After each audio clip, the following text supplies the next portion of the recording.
Oi pessoal, tudo bem com vocês? Bom dia, boa tarde, boa noite.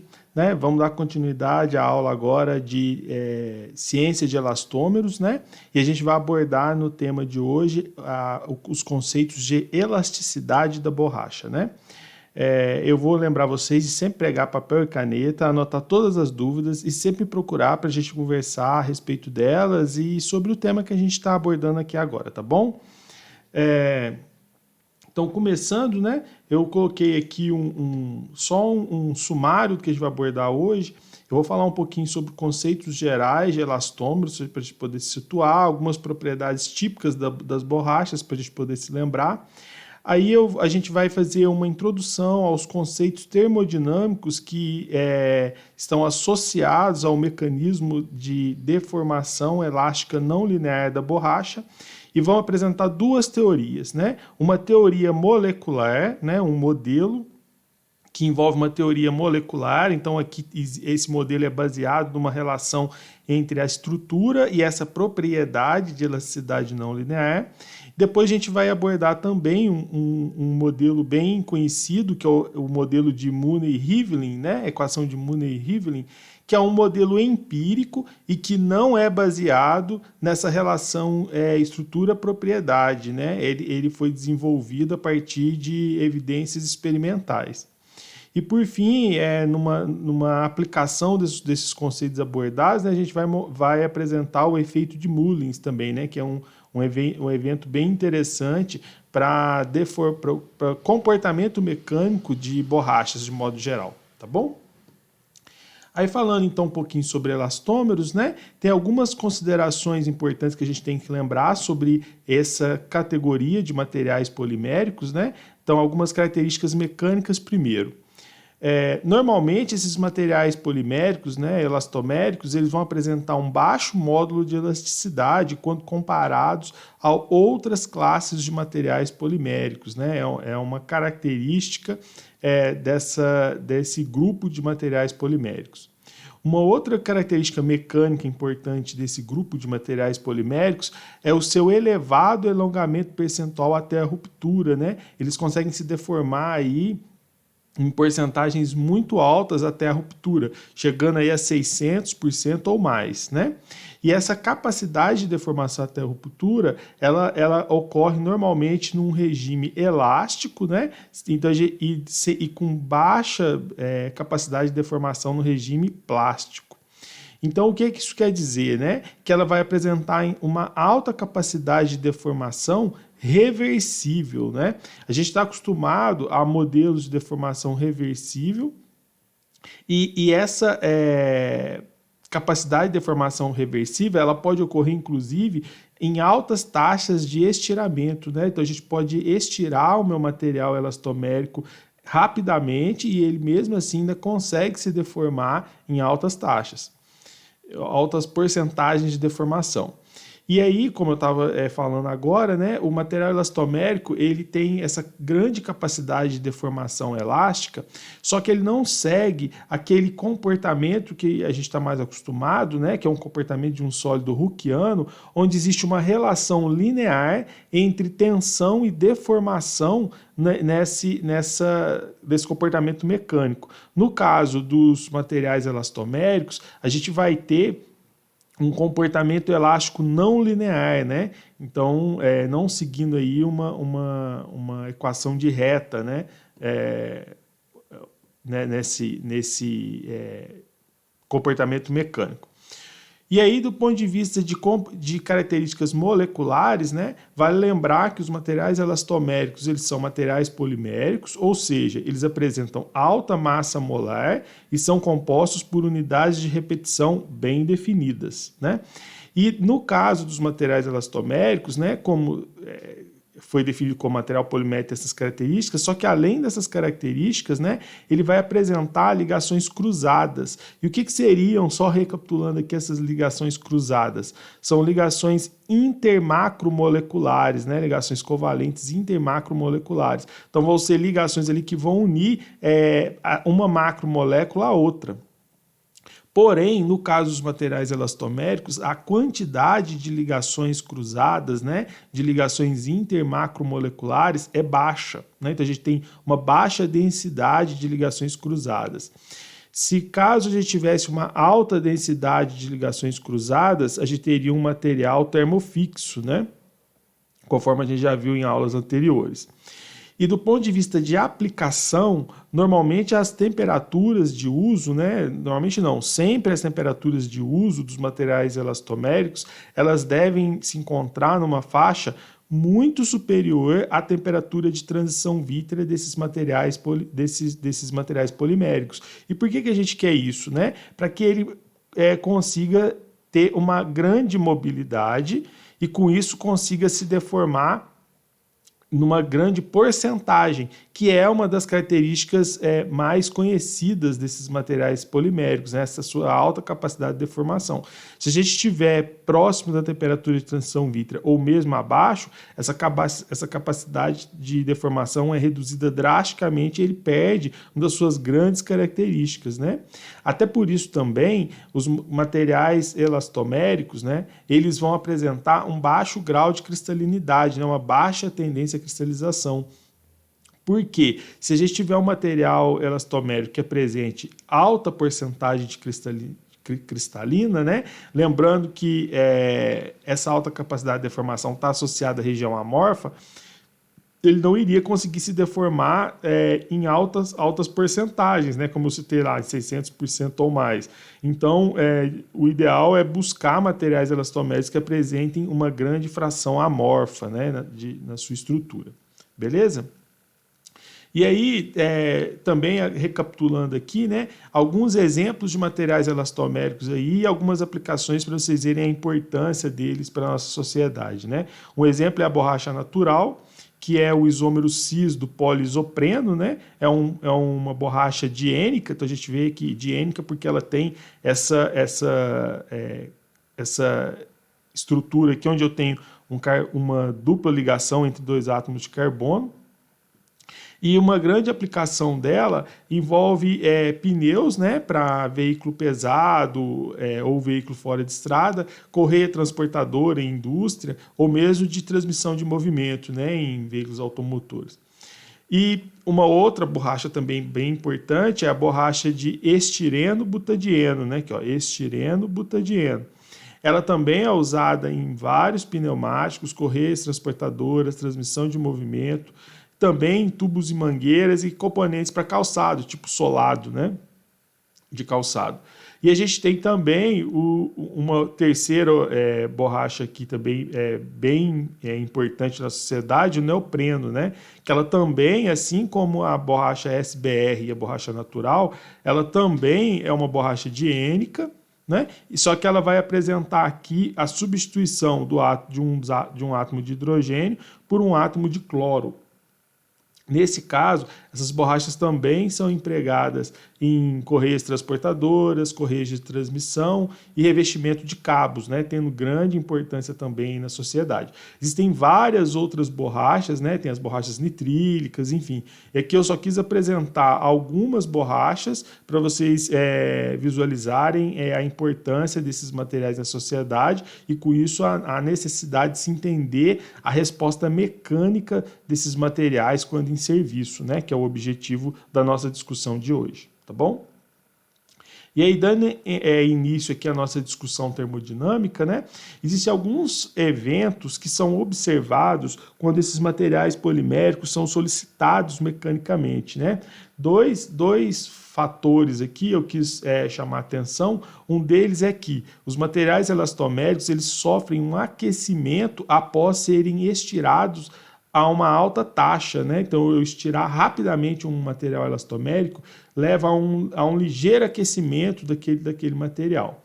E ele também, da mesma forma, ele tende a perder calor após a remoção dessa tensão de estiramento e quando ele retorna ao estado original, não deformado, né? Então a gente vê ali que envolve algumas trocas térmicas durante o processo de deformação desse material polimérico, e essas trocas térmicas aí com o meio são consideráveis, né? A ponto de levar a um aquecimento ou resfriamento do material. Então, recapitulando aqui, a gente tem um aquecimento do material elastomérico durante o aquecimento e um resfriamento do meu material elastomérico durante o processo de retração dessa estrutura e retorno à sua conformação original. Né? E uma outra característica também que é evidenciada experimentalmente para esses materiais poliméricos, né, os elastômeros, é que eles sofrem uma certa retração, né? Eles vão apresentar uma certa tendência à contração aí ao serem aquecidos no estado estirado. Então o que eu estou querendo dizer aqui? Imagina que a gente tem uma borracha, você estira ela, né? Estica essa borracha aí, e aí durante esse estado estirado, né? Você está ali segurando ela, tensionando. Se você aquecer esse sistema, aproximar uma fonte de calor dessa borracha aí, ela vai ter uma força, né? Vai surgir uma força maior ali de retração no sentido de fazer com que essa borracha recupere a sua forma original, né? E esse comportamento, né, de existir uma tendência à retração, à contração desse material polimérico quando aquecido, ele não é um comportamento esperado na maioria dos casos nas diversas classes de materiais, né? Porque o que normalmente a gente visualiza é um comportamento contrário, onde o material sofre uma expansão quando aquecido, né? Ele dilata. E no caso do elastômero, ele contrai. E aí isso despertou muita curiosidade de várias pessoas, né, vários pesquisadores, que tentaram entender o que estava acontecendo com a energia desse sistema durante, esse sistema aqui, estou me referindo ao corpo de prova elastomérico, durante o processo de deformação desse material, né, de estiramento e de recuperação, né, no regime elástico desse material polimérico, que é o que estava acontecendo do ponto de vista de energia, o que envolve, então, uma abordagem, um estudo termodinâmico desse nosso sistema, né? E aí, para isso, a gente teve que a gente precisa propor algumas suposições para esses materiais poliméricos, para a gente poder iniciar a nossa discussão termodinâmica. Primeira coisa, vamos entender que a deformação, né, uma suposição aqui, que a deformação para esse material polimérico ocorre a um volume constante, o que é uma suposição bem tranquila de ser feita, né? A gente não observa experimentalmente nenhuma variação volumétrica do meu material polimérico durante o processo de deformação dele. Uma outra característica importante para a gente entender é que a gente vai supor que os materiais elastoméricos são considerados como sólidos incompressíveis. Isso também vai ser importante nas nossas discussões daqui para frente, né? Então eles não sofrem não são capazes de sofrer compressão como um gás, né, por exemplo. E aí, lembrando então, né, como que a gente vai iniciar a nossa discussão? Primeiro, vamos considerar que uma força de estiramento, né, durante o processo de alongamento ali, ou de retração durante o processo de recuperação ao seu formato original, a gente vai representá-la pela letra F, minúsculo, né? E a gente vai considerar que essa força AF agindo sobre o material elastomérico, o trabalho que a gente vai representar pela letra W, exercido no sistema devido ao alongamento DL, né? Então, variação aqui no comprimento do meu material elastomérico, no sentido da solicitação mecânica, ele vai ser dado por, né, ΔW igual a FDL, né, que é exatamente a definição física de trabalho, né? O trabalho, fisicamente, ele é definido como uma medida de energia transferida pela aplicação de uma força ao longo de um deslocamento, né? Então, a gente está vendo aqui qual que é a energia, o trabalho ele vai representar essa energia associada àquela força que a gente está aplicando e a e a porcentagem de alongamento que a gente tem aqui no nosso corpo de prova elastomérico. Beleza? E aí a gente pode considerar também que a deformação elastomérica seja reversível, né? a variação de calor do sistema ele vai ser dado pela segunda lei da termodinâmica. Aí lembrando, né, a segunda lei, uma das formas de se dizer a segunda lei da termodinâmica, né, é que a quantidade de entropia de qualquer sistema isolado termodinamicamente tende a aumentar com o tempo, até alcançar um valor máximo, né? Ou que a quantidade de que uma parte de um sistema fechado interage com outra parte e a energia vai tender a se dividir por igual, até que o sistema alcance um equilíbrio termodinâmico. Então, o importante da segunda lei aqui é que a gente pode expressar ela matematicamente como sendo que a variação do calor do meu sistema vai ser igual à temperatura vezes a variação da minha entropia, né, do meu sistema. É uma forma matemática de expressar esse conceito da segunda lei da termodinâmica. E a gente tem também que, através da primeira lei da termodinâmica, né, que a variação da energia interna de um sistema fechado vai ser dado pela contribuição do calor e do trabalho, né? Então a gente tem que dU vai ser igual a ΔW mais ΔQ, né? E aí a gente definiu no slide anterior o conceito de trabalho e de calor, então a gente pode expressar dessa forma, então, que durante o processo de estiramento e retração do meu material polimérico, aquela variação da energia interna do meu sistema vai ser igual a força vezes a porcentagem de alongamento, a força aplicada vezes a porcentagem de alongamento, mais a temperatura vezes a variação de entropia do meu sistema, né? Aí eu posso, então, isolar aqui o FDL e ele vai ser igual a dU menos TdS, né? Uma forma de representar. E aí, vamos chamar agora aqui um outro conceito termodinâmico, né, que é a energia livre de Helmholtz, né? E aí, o que é a energia livre de Helmholtz, né, representada pela letra A? Ela é uma grandeza que quantifica a parcela de energia interna de um sistema possível de ser utilizada na forma de trabalho, né? Quanto de energia interna daquele meu sistema pode ser convertida na forma de trabalho. E ela é extremamente útil quando a gente tenta estudar e compreender processos isotérmicos, que envolvem temperatura constante. Nesses casos, a variação da energia livre de Helmholtz encontra-se diretamente associada ao trabalho total realizado pelo sistema sobre sua vizinhança. Então, né, baseado nesse conceito da energia livre de Helmholtz, né, se a gente considerar que a deformação ocorre a um volume constante, a energia livre de interesse vai ser energia livre de Helmholtz, né? Ou seja, A, né, energia livre de Helmholtz, vai ser igual a energia interna do meu sistema menos T de temperatura, né, vezes a entropia.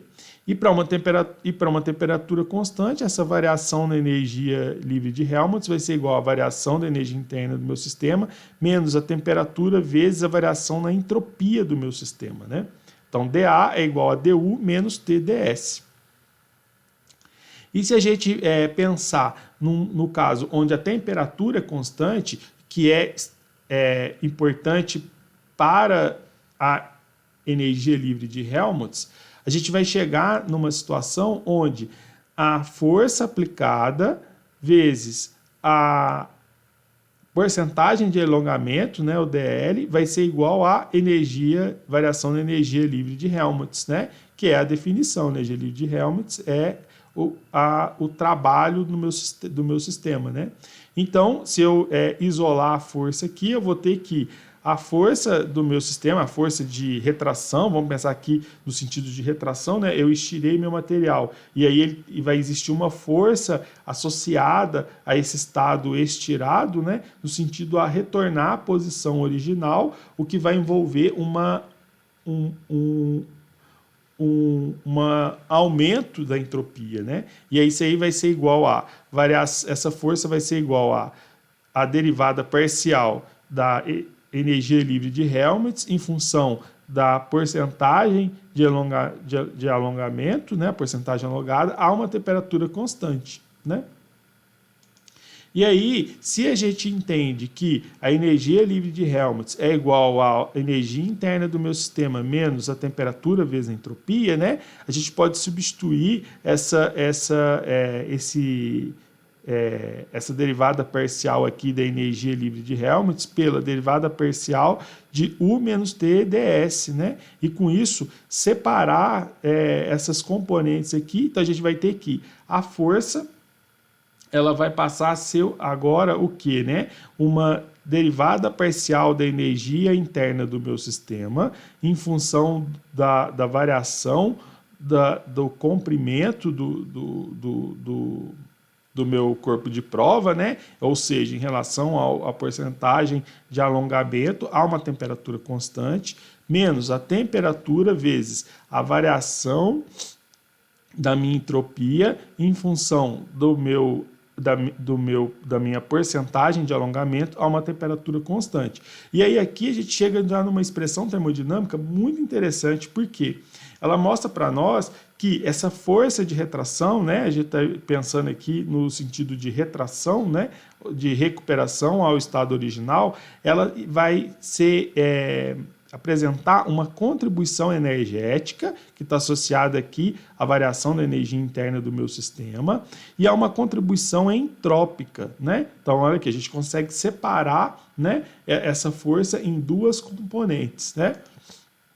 Então a gente vai ter que a força vai ser a força de retração, né? Ela vai ser igual ao somatório de forças, né? E aí uma componente associada à energia e a uma componente associada à minha entropia, né? E aí então aqui eu decompus aquela expressão da força total como sendo essas forças, componente energética e componente entrópica, né? Pensando no caso de materiais elastoméricos, esse termo entrópico aqui ele vai apresentar sempre uma contribuição muito maior para a força de retração do que a componente energética, né? Por quê? Durante o processo de estiramento, estou imaginando lá as macromoléculas elastoméricas, né, ligadas entre si pelas ligações cruzadas aqui, né, em vermelho. Durante o processo de estiramento, eu vou ter uma maior orientação das cadeias poliméricas no sentido da solicitação mecânica, né? E com isso o processo de retração vai levar a um maior aumento do grau de desordem do meu sistema, né? Levando então com isso a um aumento da minha entropia, um aumento extremamente significativo. O que leva a gente a perceber que essa componente entrópica aqui ela vai ter um papel predominante na força de retração total resultante desse meu sistema, né? Isso em relação à componente entálpica. E aí a gente pode também expressar essa energia livre de Helmholtz sem considerar que a temperatura do elastômero se mantenha constante durante o processo de deformação. Nesse caso, a variação da energia livre de Helmholtz ela vai ser igual à variação da energia interna do meu sistema, menos a temperatura vezes a variação da entropia, menos a entropia vezes a variação da temperatura, né? E aí, com isso, a gente pode, lembrando que nos slides anteriores a gente viu que o trabalho é igual a du menos tds, né? E trabalho é igual a FDL. Então a gente vai ter que a variação da energia livre de Helmholtz vai ser igual a força de retração vezes a porcentagem, né, de alongamento menos a entropia vezes a variação da minha temperatura. Ok? E aí, a gente tem que essa força de retração, né, se a gente lembrar lá, ela pode ser expressa pela variação da energia livre de Helmholtz em relação à porcentagem de alongamento a uma temperatura constante, né? Então, a gente poderia, com isso, então, fazer algumas substituições aqui nessa equação que a gente obteve. E se a gente fazer algumas suposições termodinâmicas, né, que indicam que essas derivadas parciais segundas, né, da energia livre de Helmholtz em função da porcentagem da variação de da porcentagem de alongamento vezes a variação da temperatura, a gente pode, com essas relações termodinâmicas aqui, chegar numa relação de Maxwell para materiais elastoméricos, né? Eu não vou fazer a demonstração aqui não, dessa parte, mas o que é importante para nós é fazer uma análise termodinâmica desta relação de Maxwell aqui para materiais elastoméricos, né? Essa relação de Maxwell, ela mostra para nós, né, dois termos aqui. Um é onde a derivada parcial da entropia em função do alongamento a uma temperatura constante vai ser igual a menos a variação da a derivada parcial da força de retração em função da temperatura a um alongamento constante, né? Esses dois termos aqui são importantes. O primeiro termo, né, ele mostra que a entropia diminui com o alongamento a uma temperatura constante, né? Que é o que a gente imaginou lá. À medida que a gente estira uma cadeia polimérica, ela começa a se orientar no sentido do estiramento. Isso leva a uma redução na entropia desse meu sistema, né? E aí, quando eu remover aquela tensão mecânica do meu corpo de prova, eu vou ter um aumento da entropia com a recuperação do seu formato original, seguindo a segunda lei da termodinâmica, né? E o segundo termo, ele é bem importante para justificar um daqueles eventos experimentais que eu mencionei no início da aula, né? Que é o quê?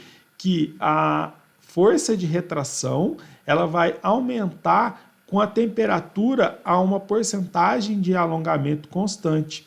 Então, o que isso aqui está mostrando para nós, essa expressão termodinâmica aqui? Que se eu tiver um corpo de prova elastomérico estirado e eu aproximar uma fonte de calor dele, ou seja, aumentar a temperatura, eu vou ter um aumento na força de retração, né? E aí isso que vai levar aquele comportamento anômalo em relação a outras classes de materiais, né? Onde um aumento da temperatura leva a um processo de retração, de contração e não de expansão, né? E isso se deve a essa componente entrópica aqui, né? Ó, extremamente significativa. Com isso, então, apresentando uma teoria termodinâmica que explique esse comportamento do meu material elastomérico.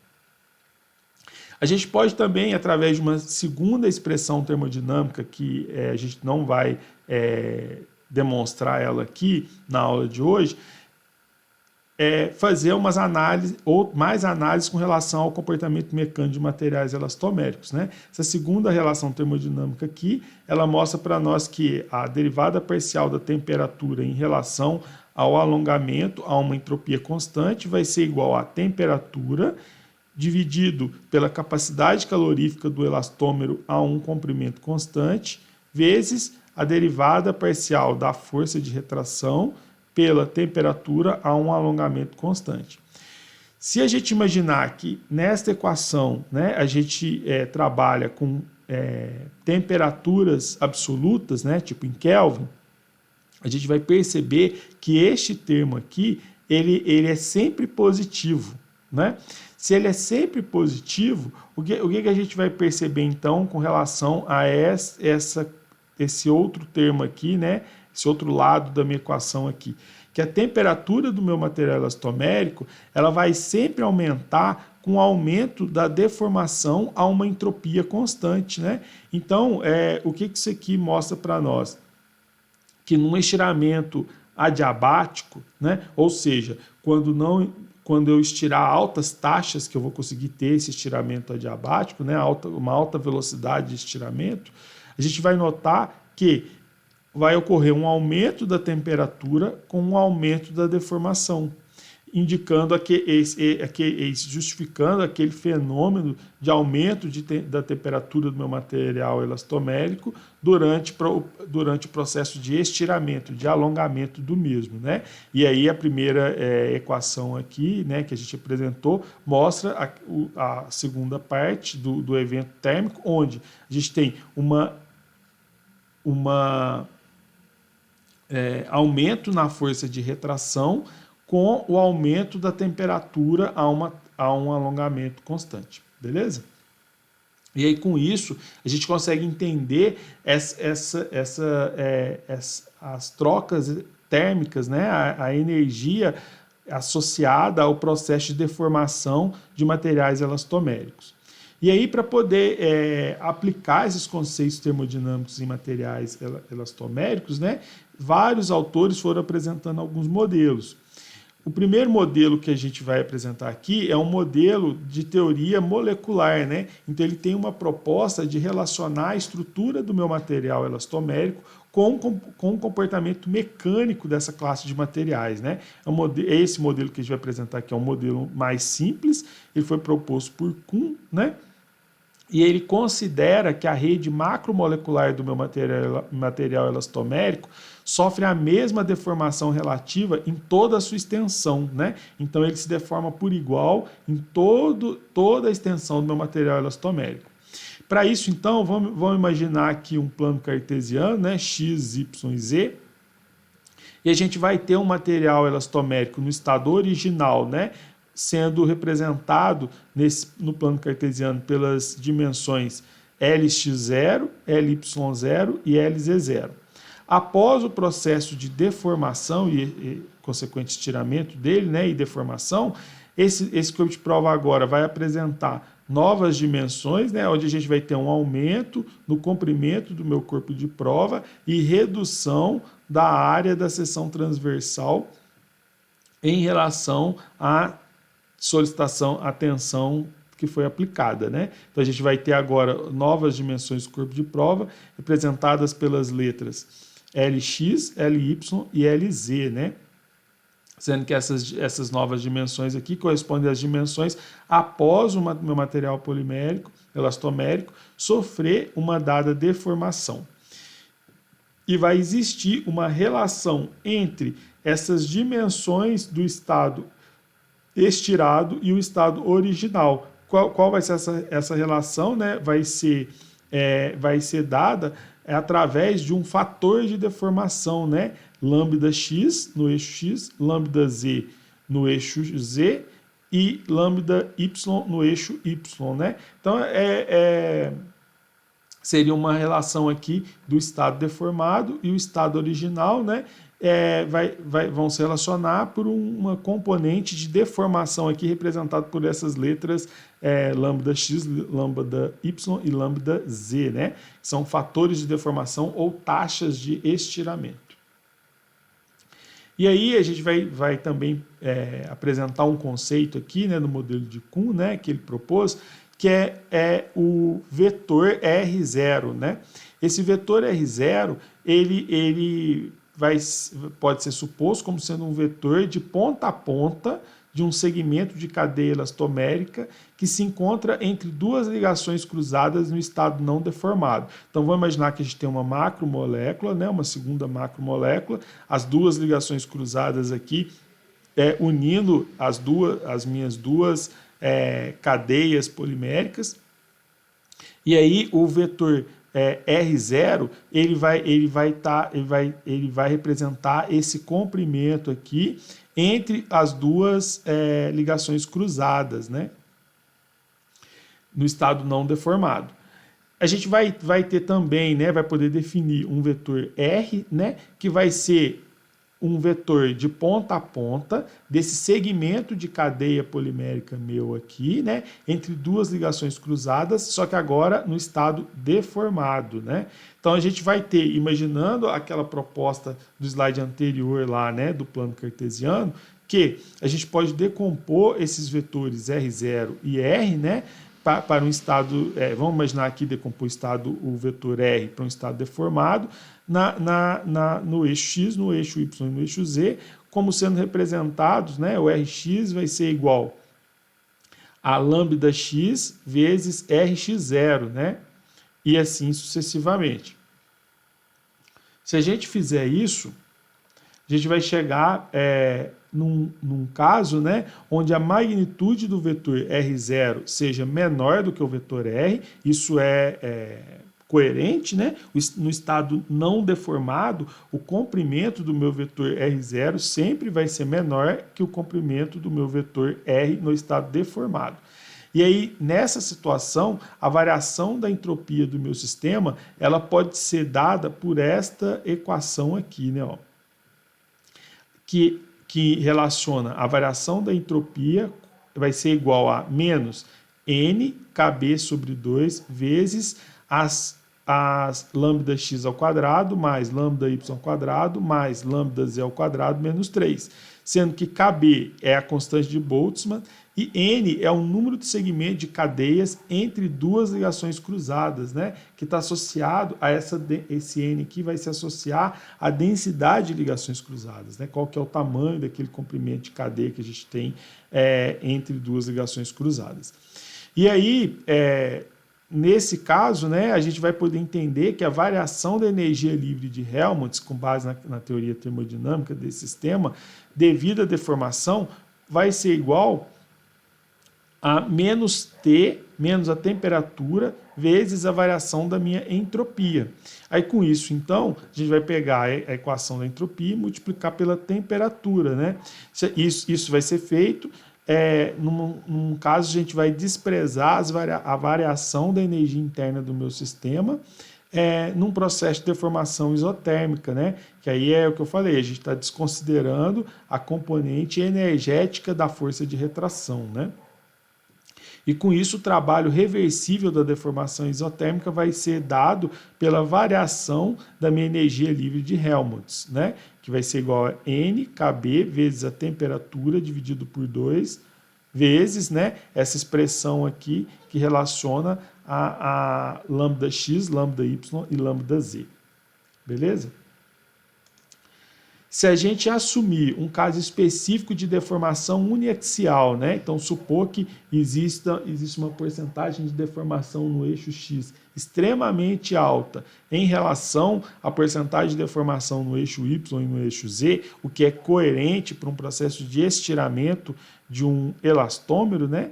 Ele vai se deformar muito mais no sentido da sua excitação mecânica, vai ser estirado, esticado, que eu falei, até 600% ou mais, enquanto no eixo X e no eixo Z e no eixo Y, a variação da área da seção transversal ali, né, vai ser bem menor, e que esse material elastomérico se comporta como um sólido incompressível, né, a gente vai poder assumir que durante o processo de deformação uniaxial no eixo Y, né, ocorrendo por uma associação mecânica no eixo Y, uma tensão no eixo Y, a gente vai ter que lambda x, a gente pode encarar se vai ser igual a lambda, né, e o lambda y vai ser igual a lambda z, né, vai ter uma mesma fator de deformação aqui no eixo Y e no eixo Z. E assim, se a gente entende que o volume permanece constante, né, esses fatores, a multiplicação dos fatores, né, de deformação vai ser sempre igual a 1, né, porque não está tendo variação volumétrica no meu sistema. E também, né, o lambda y vezes lambda z vai ser igual a 1 sobre o lambda x, né, que agora a gente está chamando só de lambda, que assumindo que ele é que tem a maior contribuição na deformação.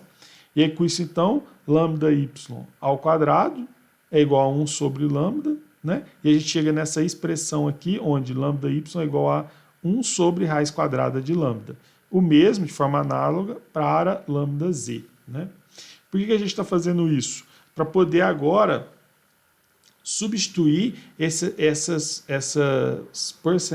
expressões aqui que estão associadas à porcentagem de deformação de um material elastomérico na equação de trabalho reversível que a gente obteve nos slides anteriores, né?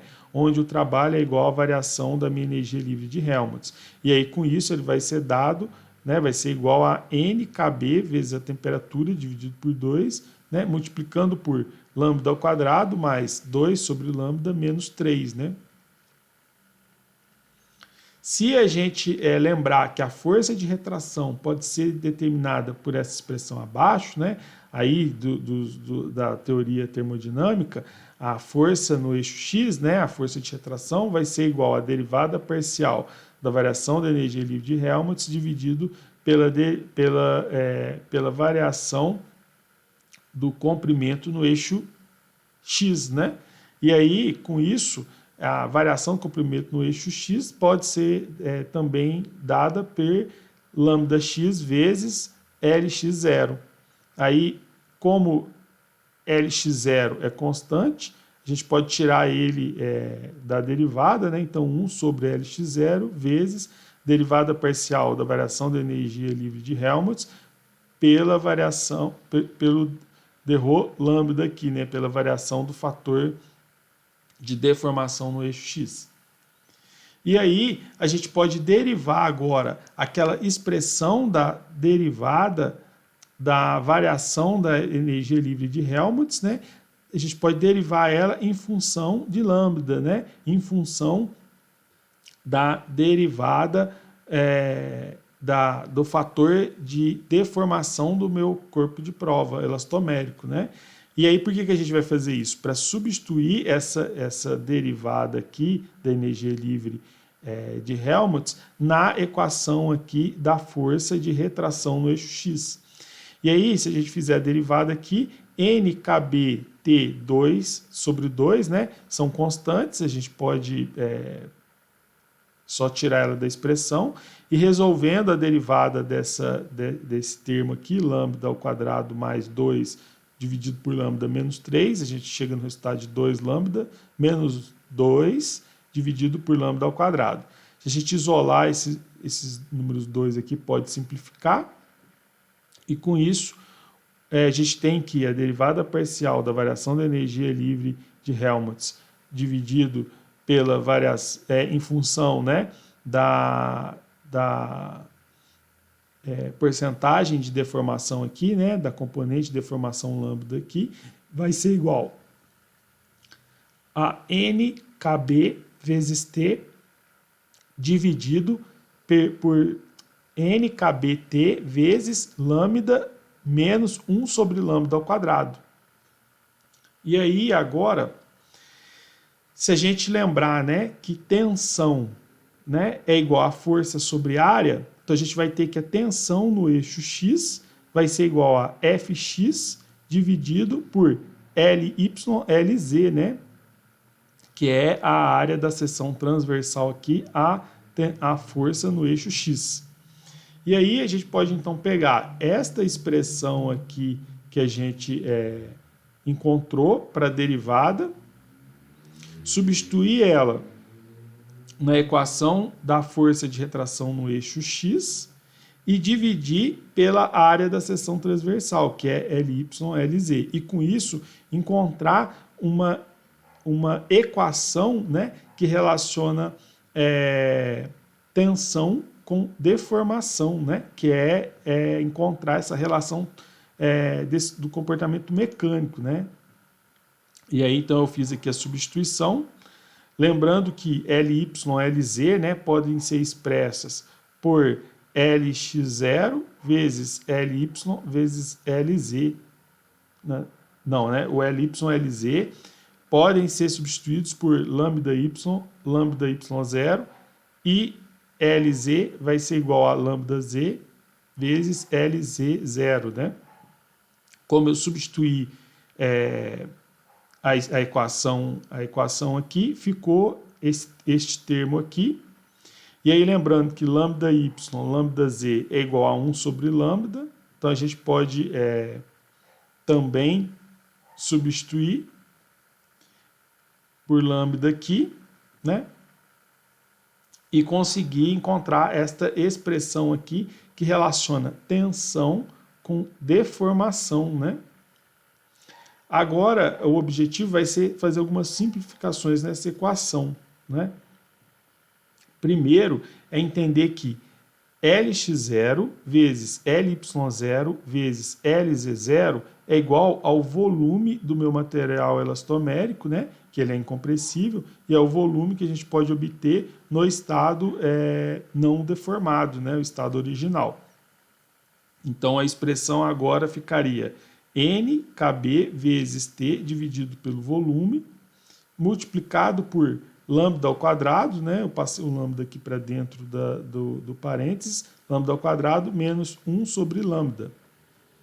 E essa expressão, ela dá para nós o valor da tensão verdadeira, né? Então ele está relacionando aqui tensão com deformação. E reparem bem, né, que essa expressão ela não segue um comportamento Hookeano, né? Essa relação entre tensão e deformação, ela não é mais linear, né? Ela é não linear, que é o conceito desse mecanismo de deformação para materiais elastoméricos. A gente pode também encontrar a tensão de engenharia, né? Lembrando que a definição de tensão de engenharia é força dividido pela área inicial, né? A área do estado não deformado, que é Y0 vezes LZ0, né? E aí, se a gente substituir na expressão, né? Eu vou fazer só algumas modificações aqui no termo, né? Que relaciona tensão com deformação, que é aquele termo lá, NKB vezes T dividido por V. Aí ele vai ser igual a essa expressão aqui, VKBT vai ser igual a ρRT dividido por MS, que é igual a G, né? Aí vamos explicar o que quer dizer essas letras aqui, né? Dessa expressão. O que a gente fez aqui é que entendeu que esse N, que é o número de segmentos entre duas ligações cruzadas na minha cadeia polimérica, dividido pelo volume, ele representa o número de segmentos por unidade de volume, ou seja, a densidade de ligações cruzadas no meu material elastomérico, né? Qual que é essa densidade de ligações cruzadas? Inclusive, ela pode ser obtida experimentalmente, né? Tem alguns experimentos que a gente pode fazer para prever, para calcular o valor dessa densidade de ligações cruzadas aqui. KB vai ser a constante de Boltzmann e T a temperatura. Essa expressão aqui, ela também pode ser expressa, né, como sendo igual a densidade do meu elastômero vezes a constante real dos gases vezes a temperatura dividido pela massa molar média do segmento de cadeia entre duas ligações cruzadas. E aí, quanto maior essa massa molar média do segmento de cadeia, quer dizer que a densidade de ligações cruzadas é menor, né? Quer dizer que a distância entre uma ligação cruzada e outra está ficando maior. E essa relação em todas essas constantes aqui, a gente vai expressar ela pela letra G, né? E que a gente denomina como sendo o módulo de cisalhamento do meu elastômero. Pensando numa analogia à lei de Hooke, né, para os sólidos hookeanos, seria o análogo ao módulo de elasticidade, né, na equação de Hooke, onde a tensão é igual ao módulo de elasticidade vezes a deformação para sólidos elásticos lineares, né? No caso aqui, a gente está abordando, né, o modo de cisalhamento do elastômero para o mecanismo de deformação elástica não linear. Aí, com isso, né, a gente pode expressar a tensão verdadeira como sendo o modo de cisalhamento do meu elastômero, que vai englobar todas aquelas constantes que estavam na equação do slide anterior, vezes uma relação da taxa de deformação, da taxa de estiramento, né, da porcentagem de deformação aqui. E a gente tem também uma relação entre tensão de engenharia, módulo de cisalhamento do elastômero e deformação também, né? Sendo que a tensão de engenharia vai ser igual à tensão verdadeira dividido por lambda. E aí, com isso, a gente consegue encontrar na teoria molecular, essas relações aqui entre tensão e deformação, né? e percebe-se que ela é uma relação não linear e que existe através do módulo de cisalhamento do meu elastômero, um efeito da estrutura da minha cadeia polimérica, né, do meu material elastomérico, né, no comportamento mecânico dele, expresso por esse modo de isolamento do elastômero aqui, que engloba densidade de ligações cruzadas, a massa molar média que tem do segmento de cadeia entre duas ligações cruzadas, que tem a ver com o comprimento, né, do meu segmento de cadeia, e a densidade do meu elastômero.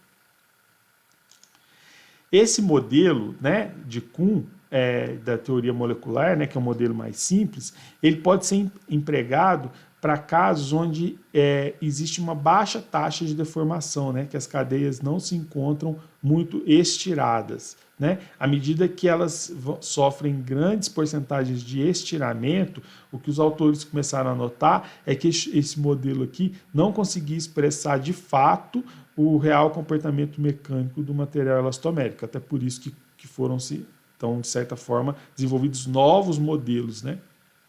Um outro aspecto é que a elevadas deformações, os segmentos moleculares se tornam extremamente estirados e a variação de entropia não pode mais ser expressa por essa relação aqui, né? É por isso que esse modelo só funciona para baixas taxas de deformação, porque é somente nessa situação que a equação da entropia que a gente usou para chegar nesse modelo é válida. Um outro ponto é que caso a massa molar média entre os segmentos de cadeia, né, o MS, for muito alta, o emaranhamento molecular, né, associado ali, então o grau de emaranhamento dentro do segmento de cadeia ali, entre duas ligações cruzadas, vai ser muito alto e vai começar a formar enroscos moleculares, né? Imagina aí um novelo de lã ali, e aí um fio também, vocês podem imaginar um fio de celular, né, de fone de ouvido de celular, ele todo emaranhado ali, ele começa a formar alguns enroscos, alguns nós ali no fio, né? E esse efeito, ele acaba comprometendo os resultados desse modelo, que não prevê esse enrosco molecular, né, esse emaranhado molecular nesse modelo de Kuhn aqui. Se é necessário, então, com isso, o desenvolvimento de novos modelos para explicar materiais elastoméricos que não atendam a essas características, essas necessidades, né, de baixa taxa de deformação, baixa porcentagem de deformação, né, e baixa massa molar entre segmentos de cadeia, né, MS.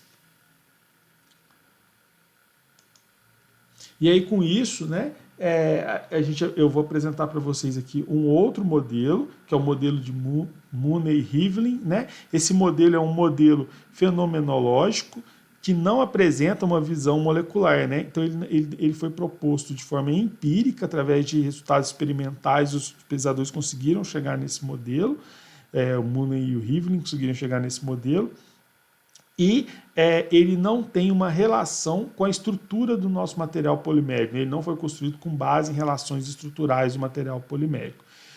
Esse modelo aqui de Mooney-Rivlin, ele se baseia em alguns pontos. Primeiro, são consideradas 3 invariantes de tensão, né? E é considerado também que a densidade de energia livre do elastômero pode ser expressa como uma série de potências relacionadas às invariantes de tensão e ao estado não deformado. Para isso, né, com isso, então, a gente pode considerar que para uma deformação inaxial de um elastômero incompressível, né, que o lambda x vai ser igual a lambda e o lambda y vai ser igual a lambda z, que vai ser igual a 1 sobre raiz quadrada de lambda. E aí a equação de Mooney-Rivlin que foi obtida experimentalmente é esta daqui, né? Então a gente tem que a tensão verdadeira dividido por lambda ao quadrado menos 1 sobre lambda vai ser igual a 2C1 mais 2C2 dividido por lambda, né? E isso aí pode ser também expresso como sendo a tensão de engenharia dividido por lambda menos 1 sobre lambda ao quadrado. Esses termos aqui, C1 e C2, são as constantes de Mooney-Rivlin e estão associadas aos materiais elastoméricos, sendo que são obtidas em handbook, né? A gente pode obter elas em handbook de materiais poliméricos. Se a gente comparar o modelo de Mooney-Rivlin com o modelo de Kahn, a gente vai perceber que nos casos onde essa segunda constante de Mooney-Rivlin, aqui, C2, for igual a zero, a gente se aproxima exatamente do modelo de Kuhn, onde 2C1 vai ser igual ao módulo de cisalhamento do meu material elastomérico, representado pela letra G, né? Aí, no caso da equação de Mooney-Rivlin, ela é uma equação, né, que a gente pode usar para investigar o comportamento mecânico elástico não linear de materiais elastoméricos, e ela atende a uma ampla variedade de materiais elastoméricos, né? Apesar de não ter uma visão molecular associada a ela. Ela foi obtida de forma empírica. A gente pode também determinar essas constantes C1 e C2 através de dados experimentais, né? Onde a gente pode plotar, por exemplo, a tensão de engenharia dividido pela lambda menos 1 sobre lambda ao quadrado em função de 1 sobre lambda. A gente vai, então, olhando lá a equação de Mooney-Rivlin, né? A gente vai ter que esta relação aqui é uma relação linear, né? Onde y é igual a mais bx, e a inclinação da curva vai me dar vai me gerar, né, o termo da segunda constante de Mooney-Rivlin, né, C2. E aí agora, para poder ilustrar uma aplicação, né, dos materiais, do comportamento mecânico de materiais elastoméricos, eu vou explicar para vocês o efeito de Mullins, que é observado nos materiais elastoméricos que foram carregados, né, foram aditivados com negro de fumo, que é um dos principais aditivos para essa classe de materiais. Então vamos imaginar um material elastomérico, né, o gráfico tensão-deformação para o material elastomérico aqui representado pela letra A, né, seguindo o comportamento elástico não linear.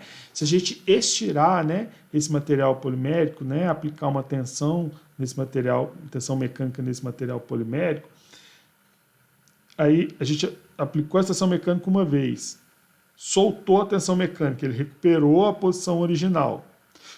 A gente aplicou a tensão mecânica novamente, ele recuperou a forma em B, ele recuperou a forma original. Aplicou uma tensão mecânica em C novamente, de estiramento, e ele recuperou o formato original. O que a gente vê que acontece durante esses ciclos de estiramento dos materiais elastoméricos, né?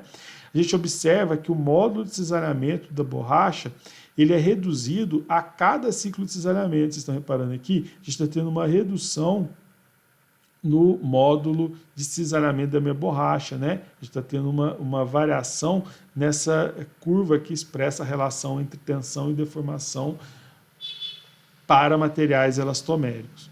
E por que isso acontece, né? Essa redução no modo de cisalhamento que é o efeito de Mullins, né, que é observado experimentalmente. A proposta, né, então eu fiz aqui uma representação esquemática para tentar mostrar para vocês. Vamos imaginar então lá que a gente tem o material elastomérico, né, e as partículas de negro de fumo dispersas na minha matriz elastomérica.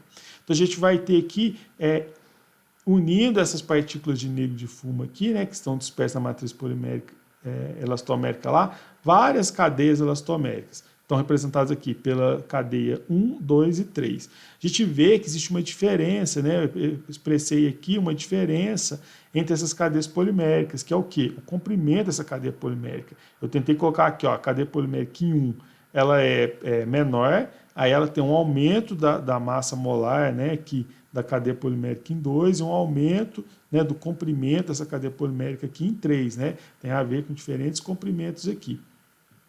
À medida que a gente aplica tensão mecânica no material elastomérico, o que vai acontecer?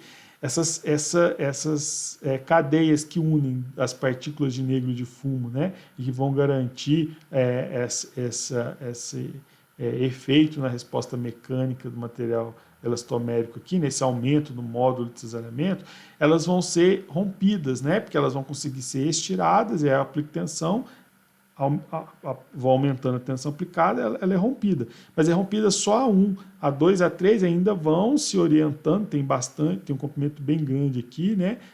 No emaranhado polimérico aqui, que vai conseguindo se orientar à medida que eu vou aplicando a tensão.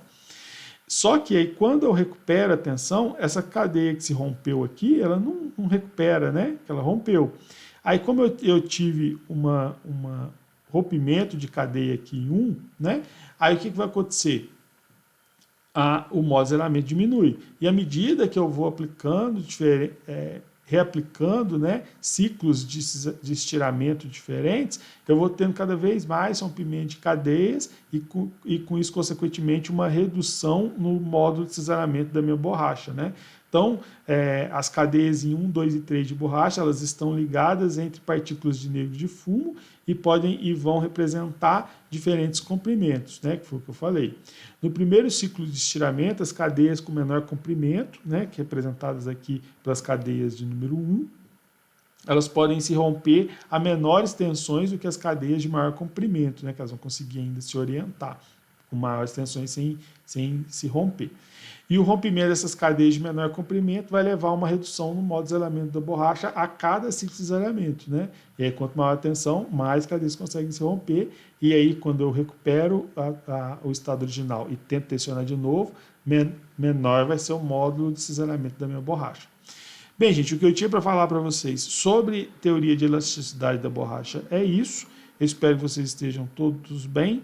Não esqueçam de pegar o papel e caneta com as dúvidas e comentários que vocês anotaram e me procurar para a gente conversar a respeito do tema de hoje. Até mais e tchau!